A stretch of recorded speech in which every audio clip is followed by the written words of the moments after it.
الرحمن الرحیم الحمد للہ رب العالمین والصلاة والسلام على سید المرسلین وعلى آلہ واصحابہ اجمعین اما بعد فاعوذ باللہ من الشیطان الرجیم بسم اللہ الرحمن الرحیم تنزيل الكتاب من الله العزيز الحكيم إنا أنزلنا إليك الكتاب بالحق فاعبد الله مخلصا له الدين ألا لله الدين الخالص صدق الله مولانا العظيم تنزيل الكتاب، یہ قرآن کریم نازل کیا گیا ہے من اللہ، اللہ کی طرف سے، العزیز، وہ اللہ جو بہت زبردست ہے، اس کی حکومت کو کبھی بھی زوال نہیں ہے، صاحب اقتدار ہے، بندوں کے اس کی بڑائی کو بیان کرنے سے بندوں کا تو درجہ بڑھتا ہے، لیکن اللہ تعالیٰ کے درجے کو کوئی فرق نہیں پڑتا۔ اللہ تعالیٰ کی تمام صفات بذات ہے، بذات خود ہے، فی نفسی ہی ہے۔ میرے اور آپ کے پاس جو کچھ ہے وہ بذات نہیں ہے، فی نفسی ہی نہیں ہے۔ ہمارے جسم میں جو طاقت ہے نا، وہ ادھر ادھر کی غذاؤں سے، فضاؤں سے، ہواؤں سے لی گئی ہے، اس لیے ہم پر بڑھاپا آتا ہے، کمزوری آتی ہے، ضعف آتا ہے۔ اللہ تعالیٰ کی تمام صفات جو ہے وہ ایسے نہیں کہ پہلے اللہ میں نہیں تھی، اللہ تعالیٰ نے محنت کر کے ادھر ادھر سے ان کو حاصل کیا ہے، ایسا نہیں ہے۔ اللہ کی شان، اللہ کی عظمت، اللہ کی تمام صفات جو ہے بذات خود ہے، بذات ہے، ہمیشہ سے ہے اور ہمیشہ رہے گی۔ الحکیم، وہ سب سے بڑھ کر حکمت اور دانش والا ہے۔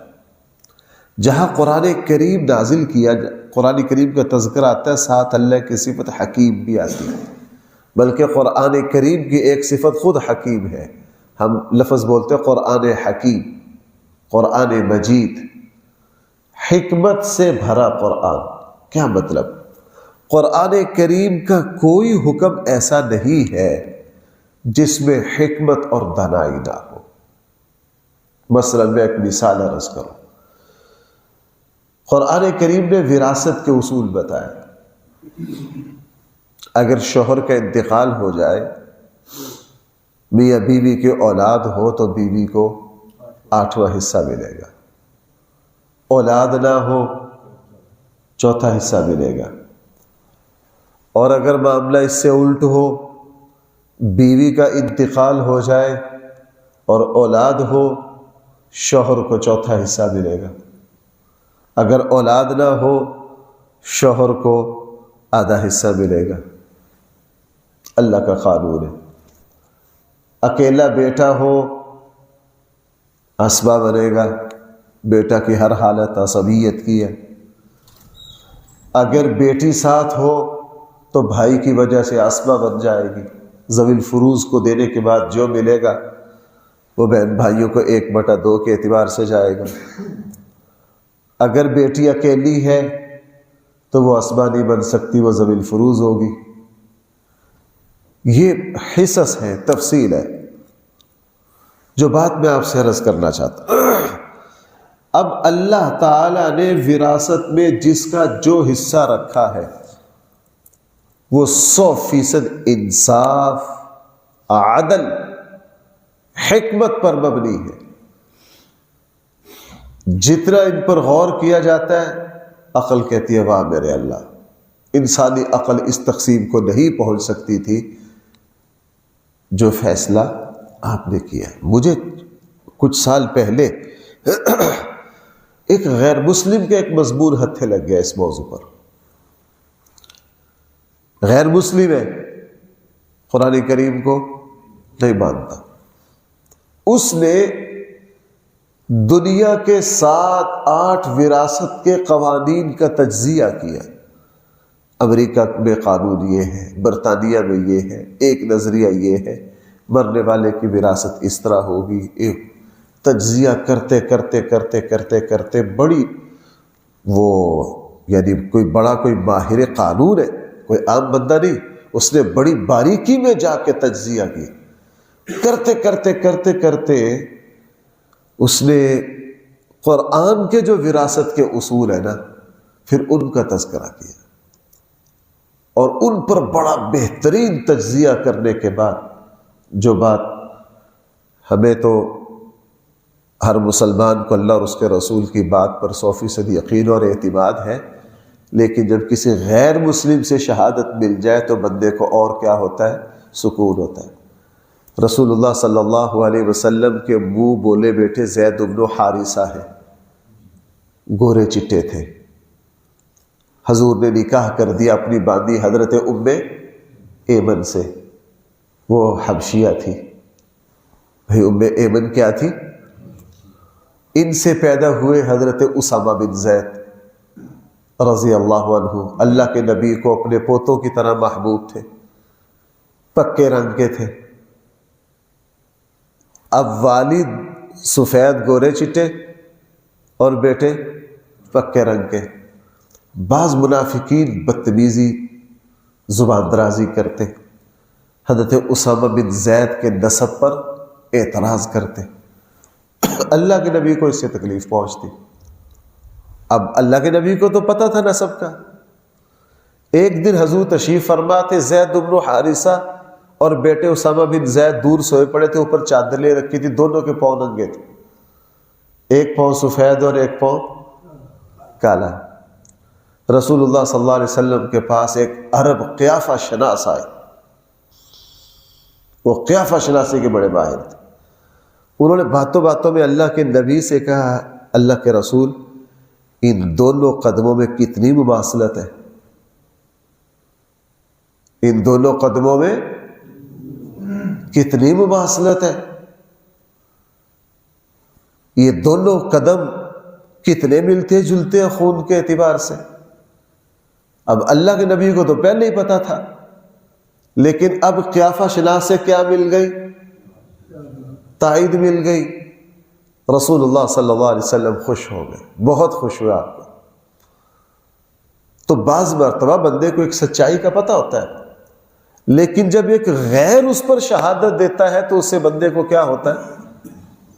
اب اس بندے نے دنیا کے وراثت کے اصولوں کا تجزیہ کر کے جب اسلام کی باری آئی، اس نے بڑی باریکی سے تجزیہ کر کے یہ کہا کہ میں نے دنیا کے جو بڑے وراثت کے 8-10 قانون ہیں، میں نے سب کا تجزیہ کیا ہے۔ مجھے یوں لگتا ہے کہ سب سے زیادہ سچائی اور حقانیت پر، انصاف پر جو وراثت کا قانون مبنی ہے وہ اسلام کا ہے۔ وہ بھائی کس کا ہے؟ اسلام کا ہے۔ یہ بات میں عرض کر، اسی لیے قرآن کے ساتھ بھی حکیم کی صفت آتی ہے، اور اللہ کے صفاتی ناموں میں سے بھی کیا ہے؟ اب دیکھو یہاں قرآن کا تذکرہ ہے، میں یوں کہہ سکتا ہوں، میں اب ترجمہ نہیں کر رہا، ایک مفہوم بیان کر رہا ہوں۔ یہ قرآن کریم اس اللہ کی طرف سے نازل کیا گیا ہے جو بڑا طاقتور ہے، اگر کوئی اس قرآن کے حکموں کو نہیں مانے تو اس کو گردن سے پکڑنا آتا ہے۔ العزیز، الحکیم، اس نے جو بھی حکم دیا ہے وہ بہت ساری حکمتوں پر مبنی، حکمتوں پر مبنی۔ ابھی رمضان آئے گا، ویسے ضرورت نہیں ہے یہ چیزیں نمبر 2 کی، ہم ان کو نمبر 1 پر لے آتے ہیں۔ نمبر 2 پر 1 پر تو اب رمضان کے روزے رکھیں گے، کس کا حکم ہے؟ کس کی سنت ہے؟ ہمارے لیے تو یہی کافی۔ لیکن تجزیاتی طور پر ماہرین کیا کہتے ہیں کہ انسان کا پورے سال میں کم سے کم 1 مہینہ کے لگ بھگ اس کو فاقہ کرنا چاہیے، چونکہ انسان کی ساری بیماریاں جو پیدا ہوتی ہیں وہ کھانے پینے سے پیدا ہوتی ہیں۔ کس سے پیدا ہوتی ہے؟ وہ ایک عرب شاعر نے بڑی زبردست بات کی ہے، اس نے کہا کہ جانور جب تک چارے سے بچا رہتا ہے۔ آپ کسی پرانے ماہر بندے سے پوچھئے، یہ جو سبزہ ہے جانور کی ساری بیماریاں اسی کے ذریعے، کیوں جی ایسا ہی ہے؟ انسان کو ساری بیماریاں پیٹ اور کھانے پینے سے لگتی۔ بعض مرتبہ گنجائش نہیں ہوتی، دوستوں میں پھنس گئے، مربتاً کھانا پڑ گیا، اگلے دن ہیضہ ہو گیا۔ بعض مرتبہ گنجائش نہیں، کوئی مزیدار چیز سامنے آ گئی، انسان کمزور ہے کہ چلو یار 2 لگا ہی لوں، وہ 2 لگاتے لگاتے 6 ہو گئی، پھر کام خراب ہو گیا۔ کیوں بھی ایسا ہوتا رہتا ہے کہ نہیں؟ تو الحکیم، اللہ کا کوئی حکم بھائی حکمت سے خالی نہیں ہے، اس لیے آگے فرمائے اِنَّا أَنزَلْنَا إِلَيْكَ الْكِتَابَ بِالْحَقِّ، ہم نے ہی آپ کی طرف قرآن کریم نازل کیا ہے بالحق، سچائی کے ساتھ۔ اس کی ہر آیت، ہر حکم بالکل صداقت، بالکل سچائی پر مبنی، کوئی مائک۔ بلکہ میں آپ کو کیا بات عرض کروں، میں ذرا توجہ کرنا، ایک علمی بات آپ سے عرض کروں۔ اللہ تعالیٰ فرما رہے ہیں ہم نے یہ قرآن کس کے ساتھ نازل کیا؟ سچائی کے ساتھ نازل کیا۔ عجیب بات یہ ہے قرآن کی سچائی کی کہ قرآن کریم نے زمانہ ماضی کے اعتبار سے مدینہ منورہ میں، عرب میں علمی طور پر سکہ چل رہا تھا یہودیوں کا۔ پھر کن کا سکہ چل رہا تھا؟ مذہبی، دینی، علم والے۔ اگر کسی کو سمجھا جاتا تھا تو کن کو سمجھا جاتا تھا؟ یہودیوں کو۔ قرآن کریم اترنا شروع ہوا، آپ کو پتہ ہے سب سے زیادہ زمانہ ماضی کے حالات میں سب سے زیادہ تفصیل حضرت موسیٰ کی بیان کی گئی ہے۔ قرآن میں 83 جگہ کس کا تذکرہ ہے؟ سابقہ نبیوں میں سب سے زیادہ تفصیل جس نبی کی قرآن میں ہے وہ حضرت موسیٰ، اور اس تفصیل سے 3 جگہ تو تفصیل اتنی کر دی قرآن نے۔ سورہ طٰہٰ کو دیکھیے، سورہ قصص کو دیکھیے، سورۃ الشعراء کو دیکھیے، رکوع کے رکوع۔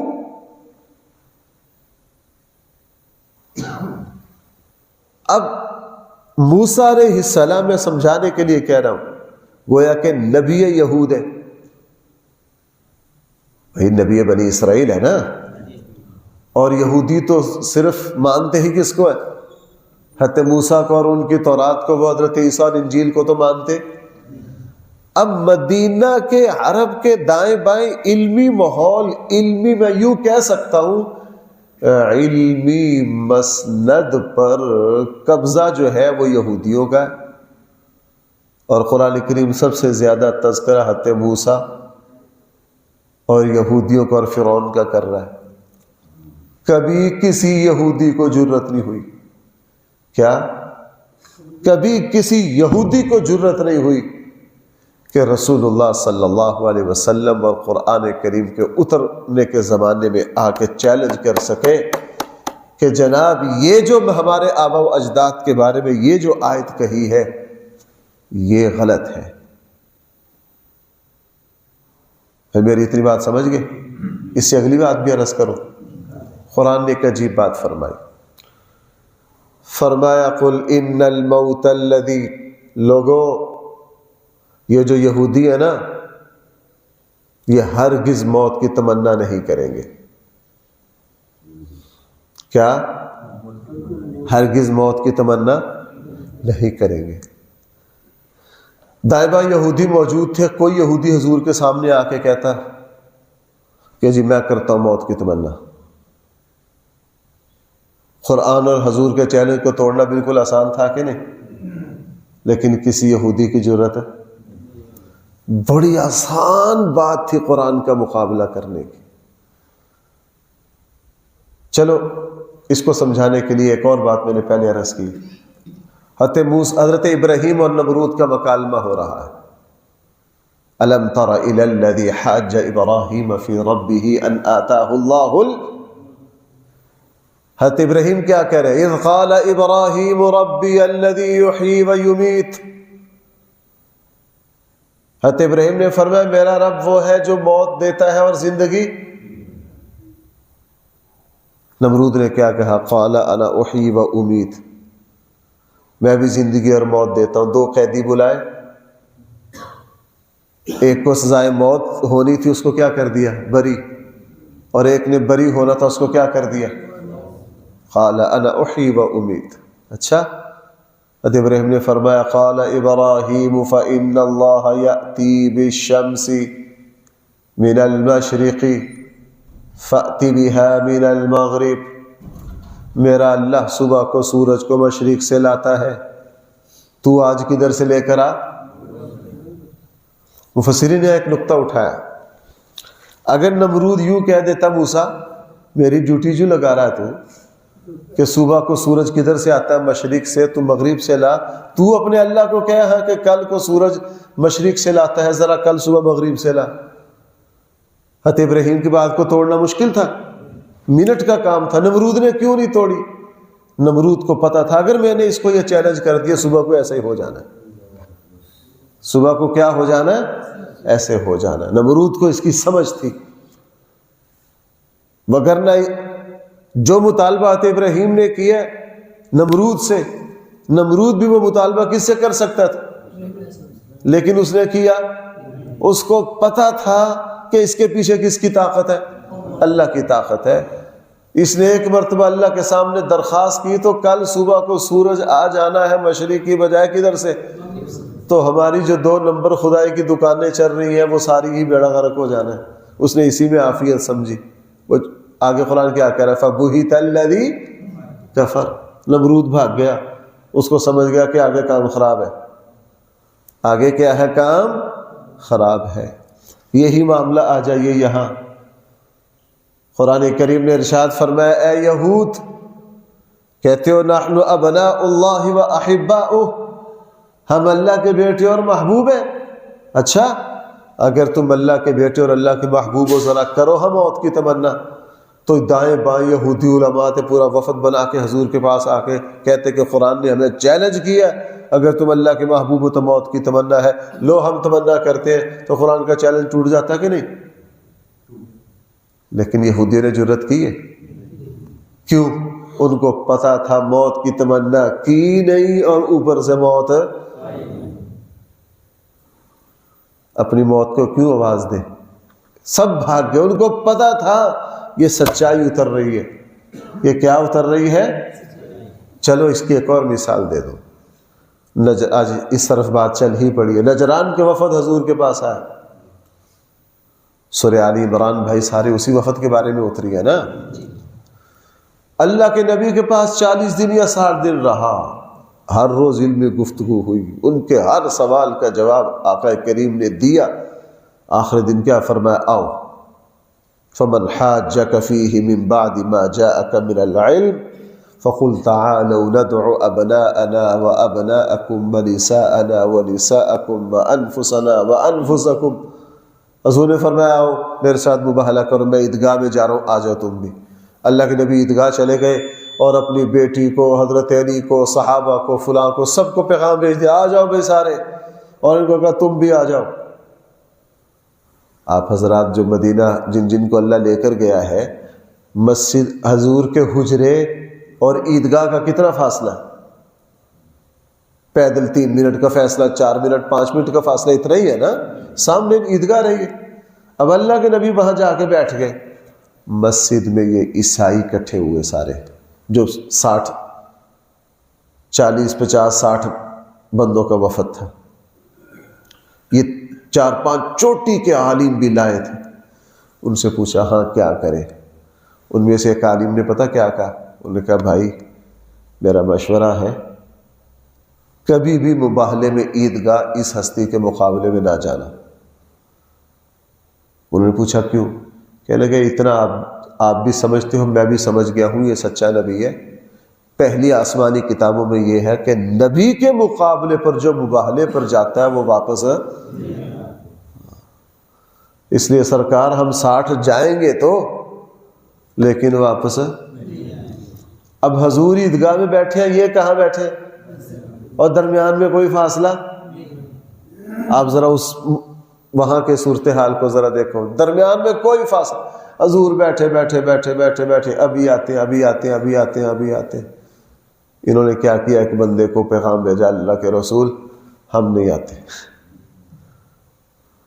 ہم اور جب حضور کو اطلاع ملی نہیں آتے، اللہ کے نبی نے فرمایا اگر آج یہ آ جاتے تو یہ عیدگاہ آ کے انگاروں سے بھر جاتی۔ اور ادھر سے وہ عیسائی عالم پہلے سمجھ گئے تھے کہ نبی کے مقابلے پر جو مباہلے پر جاتا ہے وہ واپس نہیں آتا۔ تو بات کہاں سے چلی تھی؟ العزیز الحکیم، بے شک یہ کتاب نازل کی ہے اس اللہ نے جو بہت زبردست ہے، الحکیم، اور کیا ہے؟ انا انزلنا الیک الکتاب بالحق، ہم نے یہ کتاب آپ پر نازل کی ہے کس کے ساتھ؟ حق کے ساتھ۔ میں نے یہ بتایا اس کی حقانیت کی بڑے عجیب پہلو ہے اس کتاب کے۔ فاعبد اللہ مخلصا لہ الدین، پس آپ اللہ کی بندگی کیجئے اور دین اسی کے لیے خالص کیجئے۔ الا، لوگوں پھر سن لو، الا عربی میں حروف تنبیہ ہے، جھنجھوڑنا، اور لوگوں خبردار، الا بیدار ہو جاؤ، جھنجھوڑنا اگلے والے کو، لوگوں دوبارہ متوجہ ہو۔ اللہ کے نبی جب کسی الا وہی القلب، الا ان فی الجسد مضغہ، الا، جب حضور کلمات کہتے صحابہ چوکس ہو جاتے فوراً۔ ان فی الجسد مضغہ اذا صلحت صلحت الجسد کلہ واذا فسدت فسدت الجسد الا، لوگوں اچھی طرح سن لو، وہی القلب، الا، پھر لوگوں ذرا بیدار ہو جاؤ، للہ الدین الخالص، دین کو کس کے لیے خالص کرو؟ اللہ کے لیے، اللہ کے لیے۔ اور بھائیوں میں یہ بات بہت کہتا ہوں، اللہ یہ بات مجھے بھی سمجھائے اور اللہ یہ بات آپ کو بھی سمجھائے۔ دیکھو بھائیوں، اس بات کو ضائع نہ کرنا، اللہ تعالیٰ 2 معاملوں میں بہت حساس ہے، باقی سب میں کھلے بڑا ظرف ہے۔ اللہ، ہم نے نماز پڑھی ہے، پتہ نہیں کدھر کدھر ہو کر آئے، اللہ کہتا کوئی بات نہیں، ٹھیک ہے قبول کر لو۔ روزے رکھیں گے، سوئیں گے بھی، گپ شپ بھی پتہ نہیں کیا کچھ ہوگا، اللہ کہے گا چلو ٹھیک ہے جیسا کیسا ہے، دڑا مڑا اللہ سارا کیا کر لیں گے؟ قبول کر لیں گے۔ 2 معاملے ایسے ہیں اس میں اللہ بہت غیور ہے، بال کے برابر بھی اللہ نہیں چھوڑتے۔ ایک توحید، کیا؟ توحید۔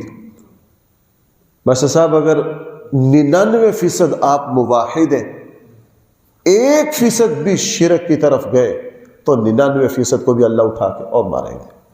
اللہ اس میں اتنے غیور ہے۔ توحید 100%،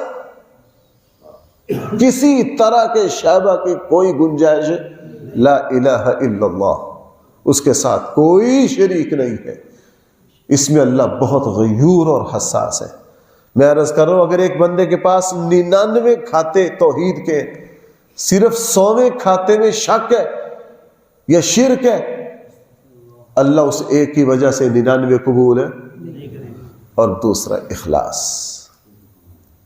ایک صحابی رسول نے پوچھا اللہ کے نبی، میں ایک عمل کرتا ہوں اللہ کے لیے، کس کے لیے کرتا ہوں؟ لیکن بیچ میں تھوڑا سا یہ بھی آ جاتا ہے کہ لوگ کہیں گے اچھا بندہ ہے، لوگ کیا کہیں گے، تو اللہ اس کو قبول کر لیں گے؟ حضور نے فرمایا ہرگز نہیں۔ حضور نے فرمایا آپ کوئی عمل 99% کس کے لیے کریں، صرف 1% اللہ کے علاوہ کسی اور کو راضی کرنا بھی آ گیا تو اللہ تعالیٰ ایسے عمل کو ہرگز قبول ہے۔ ان 2 بابوں میں میرا رب بہت حساس ہے۔ توحید اسی کا خاصہ ہے اور عمل صرف اور صرف کس کے لیے ہے؟ اسی کے لیے۔ اس کے علاوہ میں عرض کر رہا ہوں اللہ دڑا بڑا کیا کر لیں گے، ٹوٹا پھوٹا کہیں گے کوئی بات نہیں ٹھیک ہے، نماز پڑھی ہے ادھر ادھر خیال جا رہے ہیں کوئی بات نہیں ٹھیک ہے، سارا دن اچھے کام بھی کرتے ہیں، کوئی زبان سے تھوڑی بہت اونچ نیچ بھی ہوگی چلو کوئی بات نہیں، اللہ کہیں گے ٹھیک ہے، تھوڑی سستی ہو گئی فلاں ہو گئی جیسا کیسا، اللہ کیا کہتے چلو بھائی ٹھیک ہے۔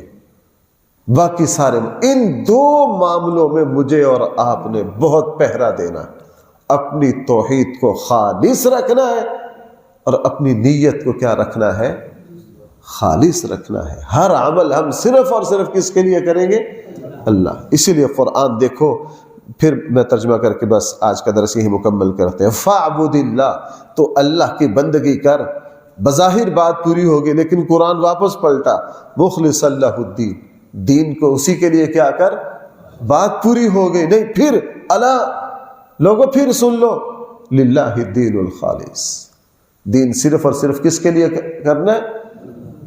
بھائیو آج ہی سیاحت کر لو، 1-2 دن باقی ہے رمضان میں، رمضان میں لوگ صدقات، زکوٰۃ، افطاریاں، سحری بہت کچھ کرتے ہیں، اللہ سارے مسلمانوں کو توفیق دے، لیکن سب کچھ کرنا کس کے لیے، اللہ کے لیے کرنا، سب کچھ کرنا اللہ کے لیے، اس پر بڑا پہرا دینا۔ ہم کہیں بیان کر کے فارغ ہوتے ہیں، اچھا بیان ہو گیا، جب لوگ آ کے مفتی صاحب آج مزہ آ گیا، ہمارے لیے وہ بڑا خطرناک لمحہ ہوتا ہے، نفس وہاں بڑا کودتا ہے، بڑا خوش ہوتا ہے، واہ واہ واہ آج کا بیان تو لوگ سارے کہہ رہے ہیں کمال کر دیا۔ بہت خطرے والی صورتحال پیدا ہو جاتی ہے، دل میں یہ کیفیت آئی نہیں، اور سارے بیان کی جو محنت، بھائی یہ جو بولنا ہے یہ آسان کام نہیں ہے، مضمون کو صحیح طور پر لوگوں کے سامنے بیان کرنا، سمجھانا، اس پہ بہت دل و دماغ چاہیے، اس پہ کیا چاہیے، اس میں بہت زور لگتا ہے، اس میں بہت دماغ سوزی کرنی پڑتی ہے۔ لیکن میں بعض دفعہ یہ سمجھتا ہوں کہ شیطان فوراً حملہ کرتا ہے، ہر موقع پر اپنے آپ پر پہرا دینا۔ رمضان میں ہم جو کچھ کریں گے بھائی صرف اور صرف کس کے لیے کریں گے، اللہ کے لیے کریں گے۔ اللہ تعالیٰ مجھے اور آپ کو صحیح سمجھ عطا فرمائے۔ الحمدللہ رب العالمین، والصلاة والسلام على سید المرسلین وعلى آلہ واصحابہ اجمعین۔ ربنا آتنا في الدنيا حسنة وفي الآخرة حسنة وقنا عذاب النار۔ صلی اللہ تعالی علی خیر خلقہ سیدنا و مولانا محمد وآلہ واصحابہ اجمعین برحمتک یا ارحم الراحمین۔